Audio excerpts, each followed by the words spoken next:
bonjour à tout le monde. Donc là pour cette vidéo je vais réaliser une carte twist. Alors c'est une carte que j'ai réalisée à partir du tuto de Senmascrap dont je vais vous mettre le lien, dans la description.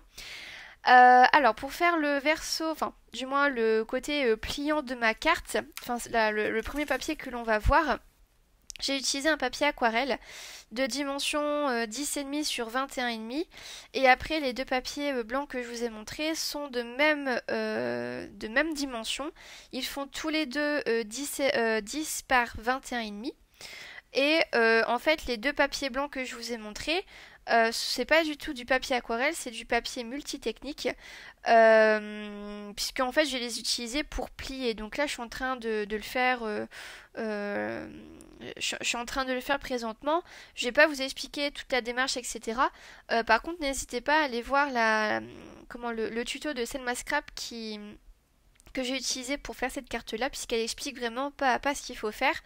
Et donc voilà, ce sera plus simple pour vous du coup de pouvoir réaliser la carte. Donc là, c'est le premier papier.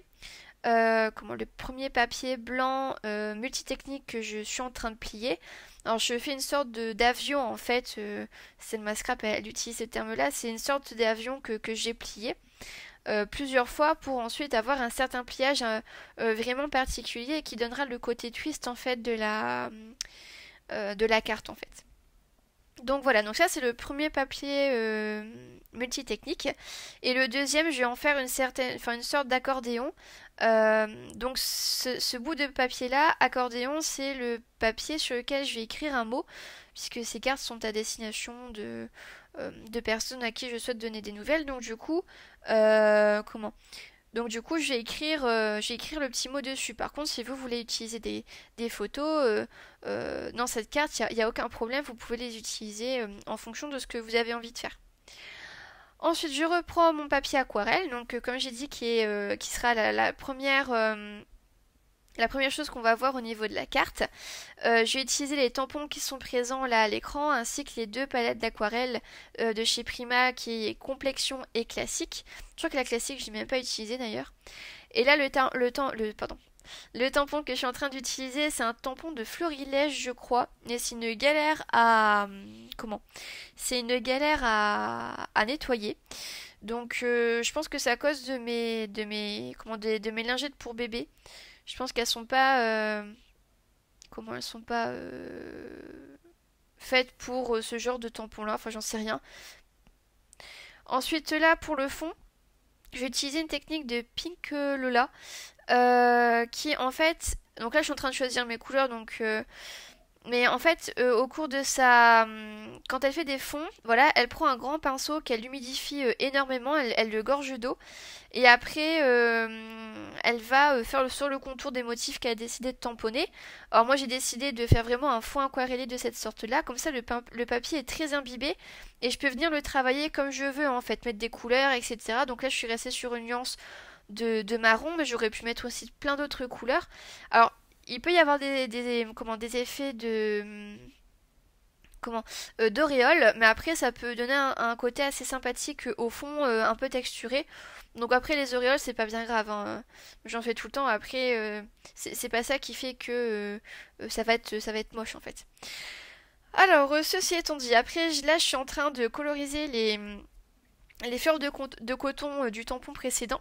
Au niveau du marron, je pense quel que soit le marron, ça peut être un effet assez sympa.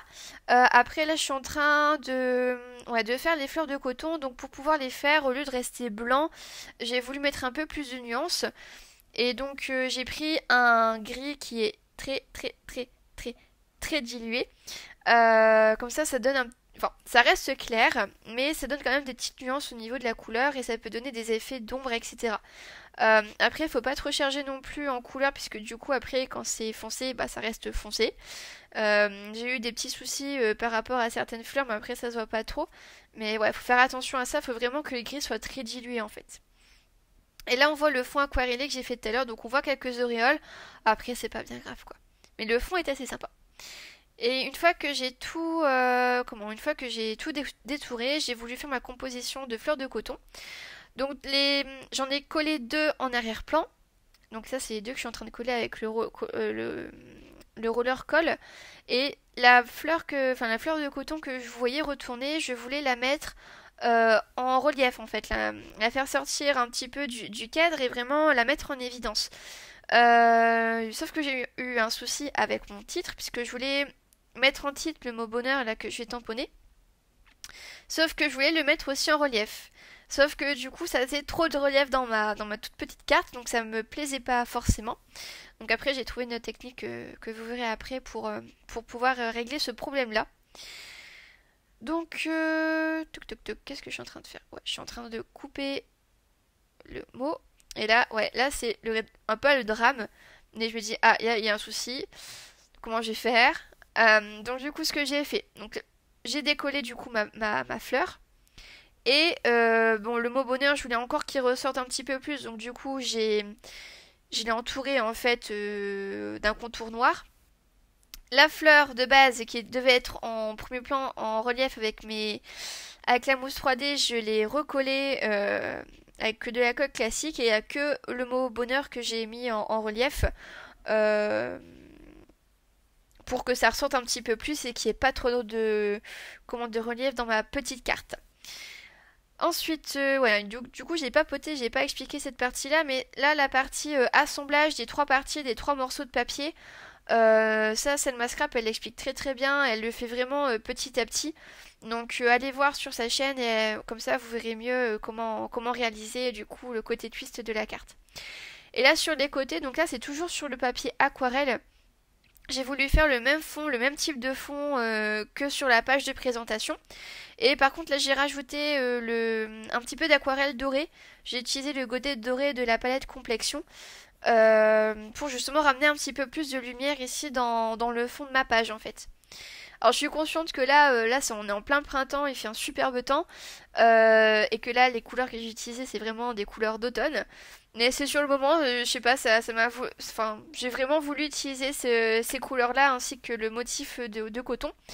Donc bon, après si c'est sur le coup de l'aspiration, quelle que soit la saison, je pense que c'est pas bien grave. Et là, pour donner encore un petit peu plus de texture et de profondeur à mon fond, j'ai voulu utiliser le tampon fond de mes petits ciseaux de la collection Grunge. Donc c'est des petits points, en fait, comme des petites taches. Et là, je suis en train de ramener des sequins pour donner un petit peu plus de lumière ici à la présentation de ma carte. Alors je l'ai pas dit non plus, mais quand vous avez dû le voir, pardon, quand j'ai fait mon assemblage, j'ai utilisé la colle scotch que vous voyez, la colle verte, pour assembler le tout en fait au niveau de ma carte avec mes papiers. Parce que déjà avec le confinement, mon stock de colle est en train de réduire. Mais aussi, je trouvais ça plus facile parce que si jamais je me trompais avec du double face, on se trompe. Tandis qu'avec de la colle, je peux réajuster la position de mes papiers. Donc du coup, j'ai préféré utiliser cette colle-là.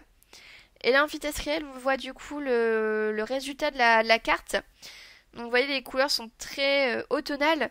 Mais bon, après, moi, ça m'a pas gêné pour pouvoir la scraper. Et là, ouais, on voit le côté twist de la carte qui est vachement sympa. Donc là, vous voyez le côté blanc que je suis en train de montrer.